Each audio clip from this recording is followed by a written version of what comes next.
Hey everyone, I am Cosmos and today we will be talking about the Elden Ring DLC. The game has been out for 7 months now, and with its overwhelming success, we are long due a DLC announcement. From Software has a history of DLC being their best content, so the anticipation is high.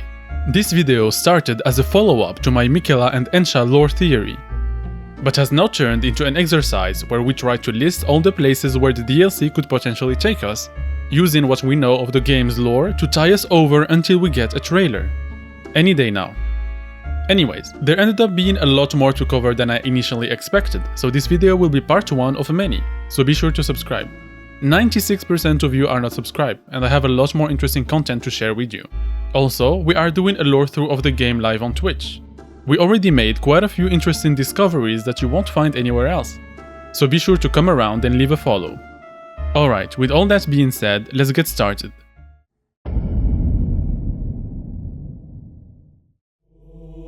First, I want to get the obvious suspect out of the way. Around the lands between we can find 3 arenas, one in Caelid, Limgrave and Leyndell. These have been a big question mark for many people, as they seem to be fairly functional pieces of cut content that have already been restored by some modders. In all likelihood, these arenas are wave-based PvE mode where the player faces against various enemies. But they could also make for perfect PvP arenas, which has been greatly anticipated by the PvP community. Lore-wise, these Colosseums were used during the age of Godfrey, the warrior king, a place where champions and gladiators would compete for the favors of the first Elden Lord. The gladiator boss that can be found in various catacombs were old fighters of the glorious arena. But not all fighters came out of the experience faring as well as they did. The Mad Pumpkinhead is said to be what remains of an arena fighter, a shell of their former self gone mad. The reopening of the arena might happen in-game under the pretext of a great tournament. Many will be familiar with the witch hunter Jaren, who organized the Festival of War in the Redmane Castle. After his old promise to his friend fulfilled, players can complete Jaren's questline and help him hunt down Selen the Graven Witch. You can also watch the video I made on it for some interesting implication. At the end of that questline, he leaves you with some interesting words. Brave warrior, if the fates deign it, no, we shall indeed meet again at the next glorious tourney. As far as new content goes, this DLC could include various rewards in the form of new gladiatorial-themed weapons and gear. And almost certainly new armor sets like the bracelet worn by the same ghost that can be found in front of the arena of Limgrave, waiting for the DLC just like us. Whispers can be heard around that Elden Ring will get multiple DLCs, and the arena could be the first one. But since this would be a fairly small bit of side content, it is possible that it would get packaged in another DLC, or released as a patch to tie us over until we get a more substantial expansion.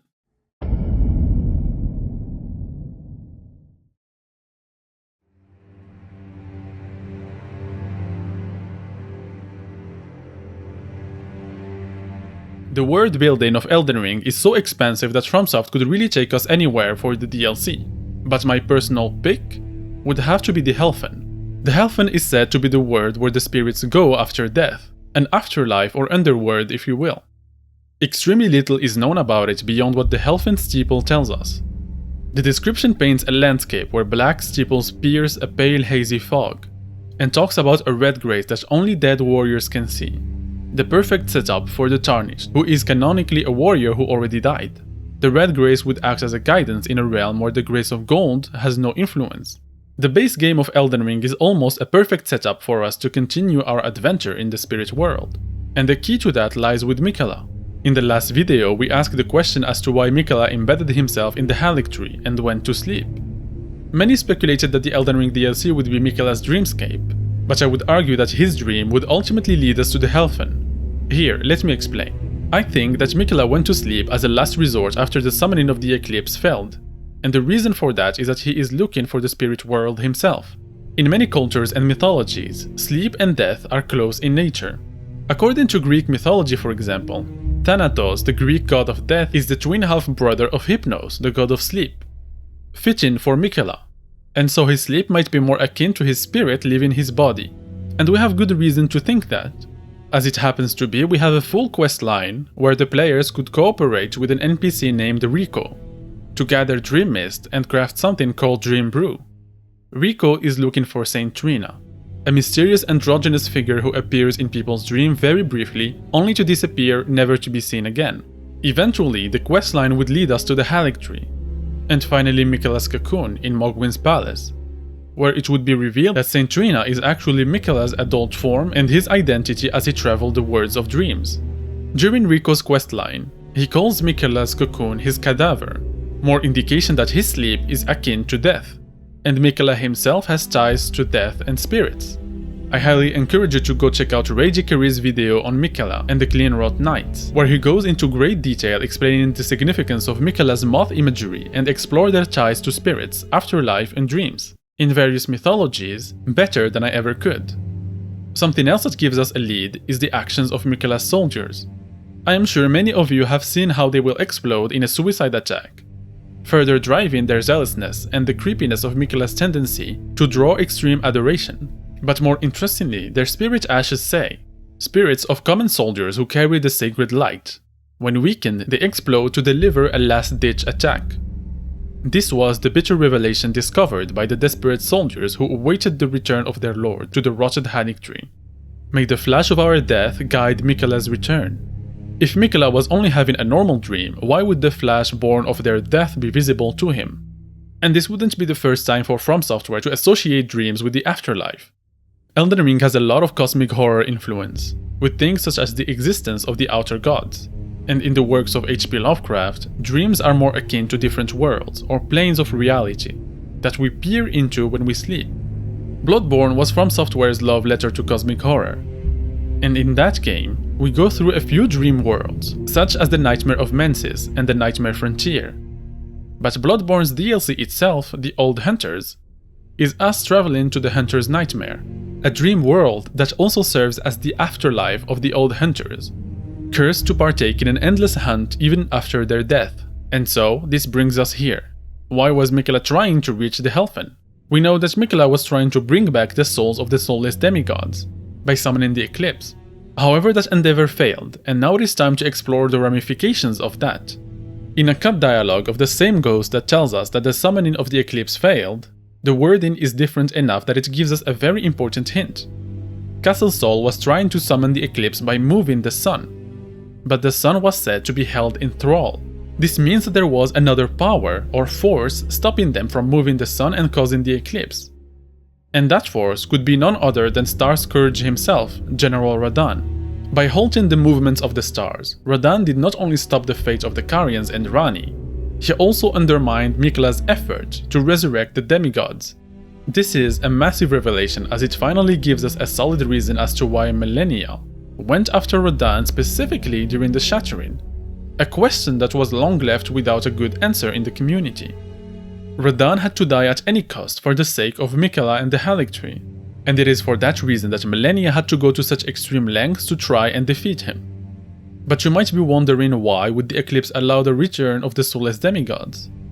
Well, it seems that similarly to the manga Berserk, which From Software has always taken great inspiration from, the eclipse acts as a portal or point of conjunction between the real world and the astral/spirit world, and would create a connection to the Helphen.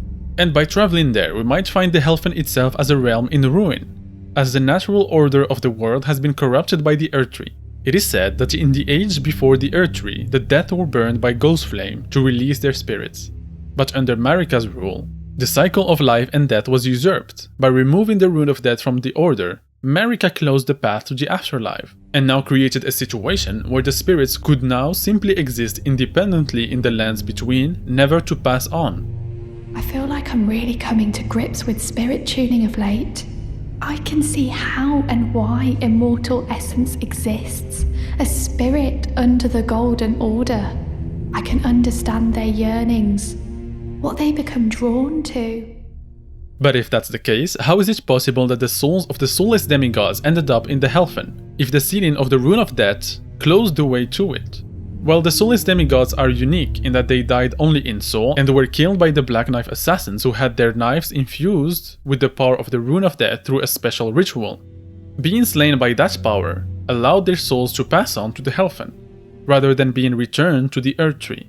And so the DLC would allow us to meet, and let's be honest, fight the soulless demigods, and specifically, the most infamous of them, Godwyn, Prince of Death.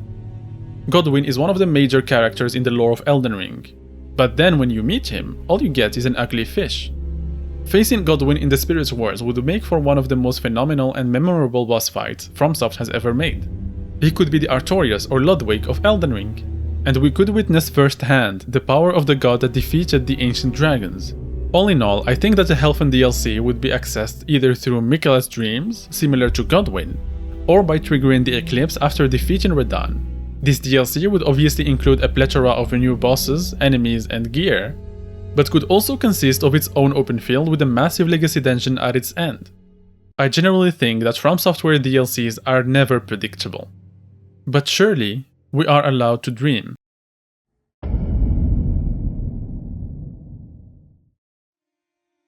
Okay, on to the next one. And this one comes courtesy of the people over on the lore channel of the Discord of the Elden Ring subreddit. Yeah. And would center around themes of flowing waters and rivers, and would expand on the origin of the Scarlet Rot and how it arrives in the land between. The Scarlet Rot was said to be an ancient legend. In modern time, it is associated with Malenia, who was born afflicted with it. But its origins are much more ancient and intriguing.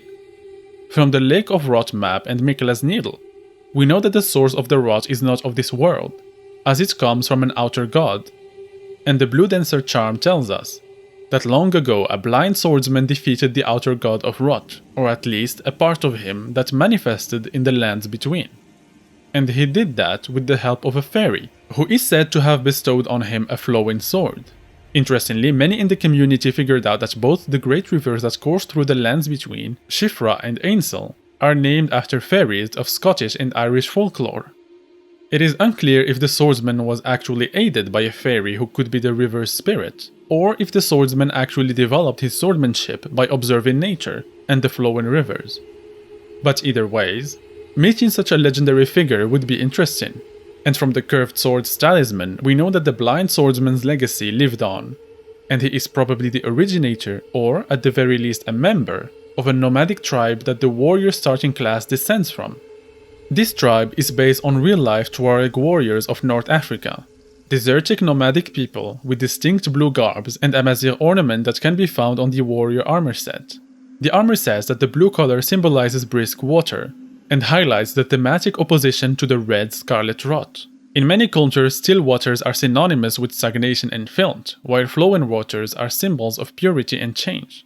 How ironic then that Malenia's mentor was a man of this tribe who taught her swordsmanship, and his teachings and philosophy might have been instrumental in helping Malenia fight her affliction and cultivate her spirit of resistance. This DLC might also shed some light on some interesting questions that expand on the nature of the Scarlet Rot, as it's more complex and supernatural than normal rot, which spread by decomposing organic matter, while the Scarlet Rot can also inflict fully inorganic beings like the Crystallians and even raw crystal. We might even get the chance to fight the sealed outer god of Rot as well as a corrupted blind swordsman, which would basically be Artorias of the Abyss DLC all over again. The place where we find the Blue Dancer charm is also interesting. It is a fairly unique mini-dungeon that seems closely related to the Blackstone civilization, who seem to have spread all over the lands between at some point, and constructed the golems as well as the divine towers. We know nothing about them, and this could be our opportunity to learn more of them. And finally, we might also learn of the mysterious origins of the Shifra and Ainsel rivers, who stem from an endless spring of water at the base of the ERDTREE.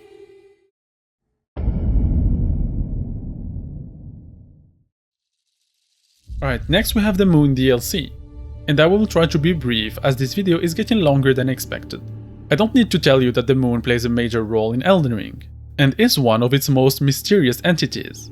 And if FromSoft ever wanted to take us on a trip to space, the moon would be the most accessible and relevant place to go. In Elden Ring, the moon was never stated to be an outer god, but it seems to offer guidance and protection to those loyal to it, as well as having the power to guide their fate, despite the Elden Ring's control over the stars. We know that it seems to have an agenda through Ranni, and also had a major presence in the Eternal City thanks to the Black Moon of Nokstella.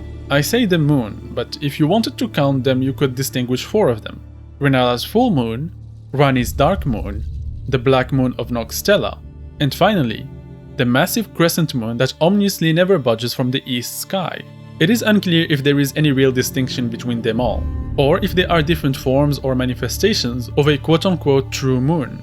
The thing that excites me the most about this DLC is the incredible otherworldly places we might get to visit, as well as finally gives us some answers or hints on the nature of space and celestial bodies in the game. Even if we tend to take it for granted, the astronomy of the Elden Ring's world does not necessarily conform to real life, and from what we can see from the surface, it doesn't make any sense. It is like living in a world where the astrology and early understanding of the heavenly spheres was actually real and observable. This DLC, like Miquella's, could also be the opportunity for us to get our hand on the other lost great rune, which has been discarded by Ranni, and maybe get to learn about the odd Elden Ring-like shape that can be partially seen on the moon.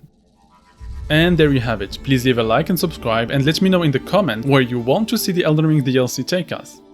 I've vastly underestimated how much effort talking about potential DLCs would be, and I still want to talk about many more options, but I will leave that for a future video. The next video is going to be about Stormveil. I am trying to release these videos faster, but life isn't helping at the moment. In the meantime, I do try to stream at least 3 times a week, so you can catch me over on Twitch. So thank you for watching, and see you soon.